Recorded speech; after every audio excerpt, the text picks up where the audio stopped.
জহাৰ আছাম মোৰ অন্য এটি ৰাতিপুৱাৰ মিনি ভ্লগলৈ মই ফণিতাই সকলোকে স্বাগতম জনাইছোঁ আৰু আজি বনাইছোঁ এতিয়া বৰ্তমান ফ্ৰাইড ৰাইচ কাৰণ যোৱাকালি ৰাতি পুৰি খাইছিলোঁ আৰু ৰাতিপুৱা কাৰো খাবলৈ মনে নাই মানে ৰুটি সেইটো কাৰণে এতিয়া মই বনাবলৈ লৈছোঁ ফ্ৰাইড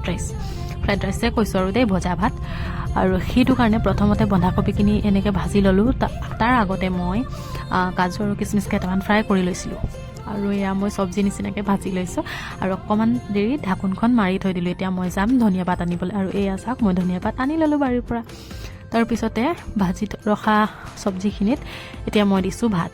আৰু চব্জিখিনি আছে বন্ধাকবি কেপচিকাম বিন সেইবিলাকে আৰু নিমখ হালধি অকণমানকৈ দি কিনে সোৱাদ অনুসাৰে এতিয়া মই দি দিম কিচমিচখিনি আৰু কাজুখিনি